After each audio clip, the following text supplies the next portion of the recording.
자, 02-6676-0200번 열려 있습니다. 다음 시청자님 만나보도록 할게요. 여보세요? 네, 안녕하세요. 네, 오늘 부동산 고민 있으셔서 전화 주셨죠? 어떤 거 궁금하세요? 네, 제가 마포 합정동에 투룸 네. 신축을 전세 끼고 매수하려고 하는데 네. 향후 전망이 궁금해서 연락드렸어요. 네, 전화 잘 주셨습니다. 혹시 주소 알 수 있을까요? 합정동 438-1번지요. 네, 알겠습니다. 합정동에 있는 438-1번지 투룸 신축 다세대 주택을 전세 끼고 이제 투자 목적으로 보고 계신데요. 매수를 해도 괜찮을지 알아보도록 하겠습니다. 소장님? 예, 안녕하세요. 안녕하세요. 예, 지금 빌라가 여기 있는데 이게 투자 목적으로 생각을 하고 계신 거죠? 네네. 예. 자, 이게 합정동인데 예전에 이 합정동이 상당히 지금도 뭐 합정동이 많이 지금 발달이 돼 있지만은 발전이 됐지만 합정역 가깝죠. 합정역 상수역 요 사이에 이쪽 라인이 옛날에 한강 르네상스 프로젝트라고 그래서 한강변에 고층으로 50층까지 한강변 50층까지 짓겠다고 했던 르네상스 프로젝트에 들어가 있는 지역이고요. 이쪽은 망원 1동도 또 들어가 있고 합정동 일부도 들어가 있고 그래서 아마 이 합정동이 옛날에 여기다가 개발을 하겠다. 한강변에 개발을 하겠다. 그래서 한강 르네상스 프로젝트 때문에 이쪽에 많이들 투자를 하셨던 걸로 아는데 문제는 지금 여기가 그런 계획들이 다 없어졌거든요. 없어지면서 신축들이 많이 들어왔어요, 지금. 신축들이 많이 들어와가지고 지금은 이쪽에 투자를 할 이유가 별로 없는 거죠. 왜냐하면은, 투자금은 얼마나 되세요, 혹시? 투자금은 1억 5천이요. 1억 5천. 1억 5천. 지금 이쪽에 보고 계신 게 1억 5천 정도 된다는 거죠? 네네. 전세 끼고. 그렇다면은 여기다 할 이유가 없는 거죠. 우리가 빌라에 투자한다는 거는 빌라 이꼴 재개발 가능지, 이 재개발 가능한 지역, 재개발 가능 지역을 우리가 빌라를 사는 거지 그 외의 목적으로 빌라를 사서는 안 되는 겁니다. 그래서 여기는 그냥 뭐 한강변 가깝고 하니까 뭐 사는 거 뭐 이런 거 괜찮다 이렇게 생각하면 모르지만은 호재가 없기 때문에 이쪽은 투자를 여기다 빌라를 투자를 해서 하는 건 아니고 빌라를 산다는 게 조금 전에 말씀드렸듯이 재개발 가능 지역 그리고 제가 정부의 정책 방향이 지금 정책 방향이 이 재개발 쪽을 가리키고 있다는 얘기를 많이 드렸잖아요. 네네. 그래서 정책 방향을 따라가야 된다는 거죠. 그래서 그 금액을 가지고 정책 방향에 맞는 재개발을 할 수 있는 낙후된 지역 거기에 또 결정적인 거 하나를 더 말씀드리면은 역세권에 들어가야 되는데 역세권도 지하철이 하나가 다니는 역세권이 아니고 2개 이상이 교차되는 곳 지하철이 2개 이상이 교차되는 지역에 낙후된 동네라면 개발을 하게끔 하겠다라는 게 역세권 개발이에요. 네네. 그러니까 그런 지역 쪽으로 방향을 잡아 보시는 게 좋을 것 같아요. 그렇다면 그런 지역 혹시 재개발 쪽은 생각해 보신 거 있으세요? 네, 그 서울 중심권으로 혹시 뭐 2억이었던 그 2억 미만으로 투자할 만한 곳이 있을까요? 재개발도 중심권이라는 거는 그 서울시에서 저는 그렇게 생각해요. 물론 이제 지역적인 그 가치 이것은 상당히 큽니다. 시간이 지나면 지날수록 부동산이 많이 오를 수 있는 지역이 있고 아니면은 오르지 않는 지역으로 앞으로 양화가 커질 텐데 재개발 시장도 똑같아요. 재개발도 이미 진행하고 있는 건 너무 비싸서 엄두가 안 나니 이미 지금 앞으로 할 수 있는 지역인데 앞으로 할 수 있는 낙후된 동네인데 그것을 서울시에서 뒷받침을 해주느냐 아니면 부산시에서 뒷받침을 해주는 그런 정책적인 뒷받침을 받는 개발지냐 이것이 문제거든요. 그래서 네. 그런 지역들을 찾아봐야 되는데 지금 정부에서 뭐 공공재개발이라는 것도 하잖아요.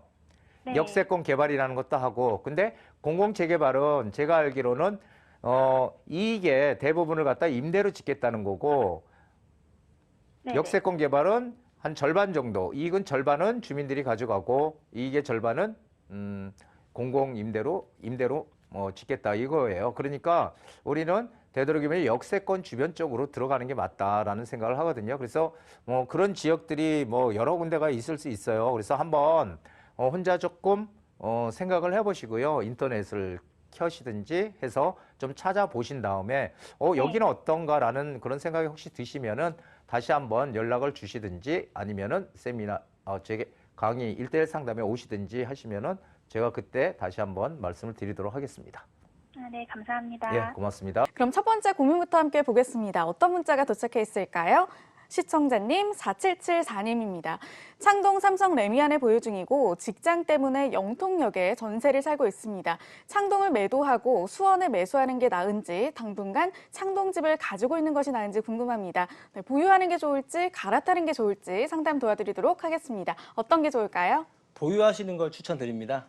지금 이 창동 삼성 레미안 아파트는 창동역 앞에 바로 앞에 있는 초역세권의 대단지 아파트로 이제 연식도 이제 30년이 다 돼가면서 이제 재건축이라든가 리모델링 같은 새로운 직접 개발에 대한 기대감이 계속 높아가는 곳이에요. 그에 따라서 가격도 상승 추세에 있을 거고 무엇보다 창동역 부근 자체에 이제 개발 계획들이 많은데 아직 시작도 안 했습니다. 그 소리인즉 앞으로 이제 변화의 가능성이 있기 때문에 당연히 보유하시는 게 좀 더 나은 선택이다라고 말씀을 드립니다. 네, 직접적인 개발 가능성도 높고요. 이렇게 긍정적인 요소가 많기 때문에 조금 더 보유해 보시는 게 좋을 것 같다는 분석 도와주셨습니다. 그럼 다음 문자 함께 보겠습니다. 3091님, 1억 5천만 원 여유 자금으로 자양동을 사면 어떨까 하는데 재개발이 추진되는 곳이 있나요? 라고 보내주셨네요. 어떤가요? 일단 추진되는 게 확정된 지역은 지금 없고요. 그래도 저는 긍정적이다라고 말씀은 드립니다.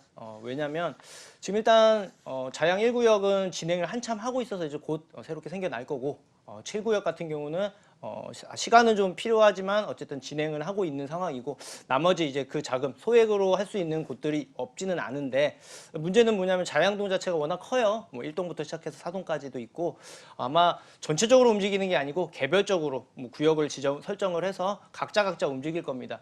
그래서 그쪽을 알아보시더라도 과연 그 지역이 정말 이 구역 안에 들어갈 수 있는지 없는지도 좀 고려를 해보셔야 될 거고 그리고 시세라든가 이게 가격이 맞나 싶은 것도 보셔야 될 거고 또 부동산 안에서도 종류가 많아요. 뭐 도시형 생활주택부터 시작해서 빌라라든가 뭐 오피스텔 많기 때문에 어떤 걸 해야 되고 어떤 걸 하지 말아야 되는지에 대한 부분을 잘 모르실 거예요. 그래서 그런 부분 좀 많이 들어보시고 전문가의 도움도 많이 받아보시고 이렇게 좀 더 신중하게 접근을 하시라고 말씀을 드립니다. 왜냐하면 자양동이 입지도 좋고 저도 새롭게 변화가 될 거라는 가능성은 높은 편이라고 생각을 하는데 중요한 부분은 이제 막 시작도 안 했고 이제 추진하려고 움직임이 있는 곳들이에요. 뭐 일부는 뭐 지역주택조합이라든가 뭔가 뭐 진행을 하겠다는 얘기도 있고 뭐 다른 방향으로 재개발을 하겠다라는 얘기는 있는데 가장 투자할 때 조심스러워야 될 부분이기는 해요.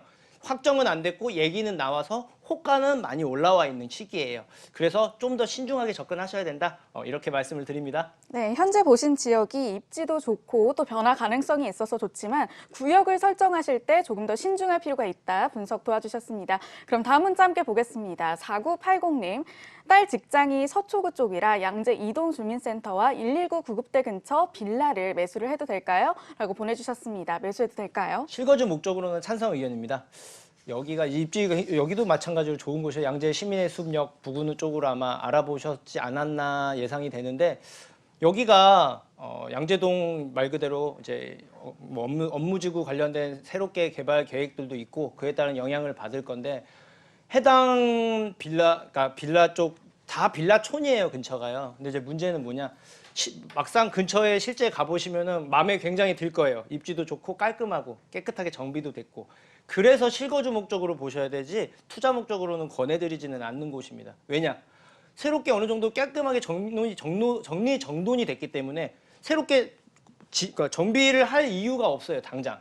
그렇기 때문에 새로운 변화가 예상되지 않고 기존에 있는 좋은 입지에 의한 가격 상승 외에는 많은 상승을 볼 수가 없는 곳입니다. 그래서 저는 실거주 비중을 좀 높게 잡으시는 목적으로 이쪽을 보시는 게 더 바람직하다 이렇게 말씀드리겠습니다. 네, 단순 투자보다는 실거주 목적이면 찬성이다라고 의견 주셨습니다. 그럼 다음 문자 함께 보겠습니다. 5761님, 재개발 가능해 보이는 유망지에 2억 원 이내로 준비를 하려고 합니다. 막상 알아보면 확신이 안 생겨서 아직 결정을 못했습니다. 조언 부탁드립니다라고 보내주셨어요. 결정을 하기 전에 연락을 잘 주셨고요. 그럼 어떻게 하는 게 좋을지 상담 도와드리도록 하겠습니다. 네, 일단 간단하게 말씀드리면 교통과 일자리의 호재가 같이 혼재되어 있는 곳 거기를 보시는 게 맞다라고 일단은 말씀을 드리는데 내용 보니까 죄송스러운 얘기지만 투자를 경험을 많이 없으신 분으로 보여요. 아마 경험이 많으셨으면 내 자금으로 어느 지역을 설정을 해놓고 그 지역에 대해서 분석하거나 알아보실 텐데 지역도 설정이 안 됐다라는 거는 아직 좀 그러니까 좀 너무 그러니까 좀 약간 경험이 부족하고 어찌해야 될지 방향이라든가 방법을 모르시는 것 같아요. 그래서 저는 일단 아까 교통과 일자리 호재를 말씀을 드렸는데 일단 구역, 지역을 먼저 선점을 알아보시는 게 가장 중요한 부분이에요. 사실은 어느 정도 공부를 해야 되고 빌라 투자, 그러니까 재개발 가능한 유망지를 본다는 건 말 그대로 호재라든가 이런 정보 파악도 중요하지만 내가 이 구역, 길 건너로도 차이가 많이 날 수 있는 게 바로 재개발 가능 후보지입니다. 그렇기 때문에 어느 정도 최소한의 지식은 있어야 돼요. 그리고 지역에 대한 설정. 제가 큰 틀을 잡아드리면 중심지를 저는 항상 또 말씀을 드리는데 중심지 안에서도 또 용산 쪽에서 서울역 쪽이 아무래도 조금 더 이제 변화가 커요. 그래서 그쪽 부근으로 알아보시되 그 금액 내에서도 할 수 있는 해야 되는 지역이 있고 안 돼야 되는 지역들이 있을 거예요. 그래서 한번 알아보시고 이거는 아마 좀 더 세부적으로 제 도움이 필요할 것 같습니다. 그래서 따로 연락 주시면 제가 전화로라도 설명을 드리도록 할게요. 네, 교통과 일자리 호재가 있는 지역을 살펴보는 게 좋겠다. 방향을 잡아주셨으니까요. 궁금한 점 생기시면 또 언제든지 연락 주시기 바라겠습니다. 그럼 다음 문자 함께 보겠습니다. 0913님, 도봉구에 새로 생기는 힐스테이트, 주거용 오피스텔 청약이 당첨이 됐는데 생각보다 분양가가 비싸서 고민입니다. 계약을 할까요? 라고 보내주셨습니다. 어떤가요? 저는 반대 의견입니다. 오피스텔이 아까 서두에도 말씀을 잠깐 드렸었는데 오피스텔은 말 그대로 지금 현재 이미 입지가 좋은 곳들, 중심지에서 직장인들이 많은 수요가 많은 곳이어야 돼요. 제가 그걸 말씀드렸던 이유가 오피스텔은 임대 수익을 목적으로 하되 시세차익까지 봐야 되거든요. 투자 목적으로 본다고 한다면.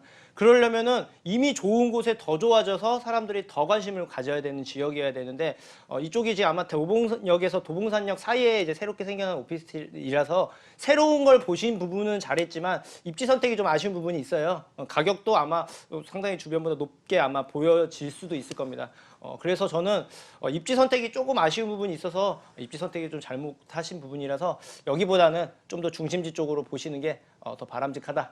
이렇게 말씀을 드리면서 반대 의견입니다. 네, 많은 고민하셨을 것 같은데요. 투자 목적으로는 반대쪽에 손을 들어주셨습니다. 고민해 보시고 신중한 선택하시기 바라겠습니다. 그럼 다음 문자 함께 보겠습니다. 6253님, 강원도 속초 자이엘라 매매가 4억 7천만 원입니다. 임대 수익이 목적이지만 시세 차익도 기대하는데 사도 될까요? 라고 보내주셨습니다. 어떤가요? 반대 의견입니다. 이게 해당 위치가 일단 속초를 보는 사람들의 공통적인 특징은 뭐냐면 아무래도 바다 뷰가 보이기도 하고 또 속초 자체가 이제 KTX가 생겨나니까 지금보다 좋아지지 않겠느냐라는 기대감 때문에 본 게 있어요. 본 게 대부분입니다. 그리고 지금 해당 지금 자이엘라 같은 경우는 좀 내용이 달라요. 여기는 생활형 숙박 시설입니다. 그래서 이 부분에 있어서 아마 시청자님께서 이걸 관심 갖는 이유를 제가 정확하게 알 것 같은데 이게 쉽게 말씀드리면 주거를 할 수 있는 상가입니다. 그래서 주택수에는 포함이 안 돼요. 그래서 세금적인 부분에서 좀 예민하신 분들은 주택수에 포함이 안 되기 때문에 관심을 갖는 사람이 상당히 많은데 저는 개인적으로 굉장히 위험한 부동산이라고 말씀을 드립니다. 생활형 숙박시설이란 게 주택수에 포함이 안 되지만 이거는 세입자가 전입신고를 하면은 주택으로 또 바뀝니다. 이거는 계약서 상에 명시를 해놓다 하더라도 위반해도 상관없어요. 그러니까 전입신고를 하게 되는 순간 주택수에 포함이 되기도 하고요. 최근에 생활형 숙박시설은 호텔형으로 짓습니다. 말 그대로 굉장히 고급화하게 짓기 때문에 시세보다 훨씬 더 분양가가 커요.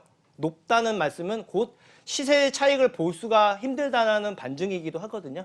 그래서 시세 차익 목적으로 보는 게 아니고 단순 임대 수익 목적으로 보는 상품, 대표적인 상품 중에 하나고요.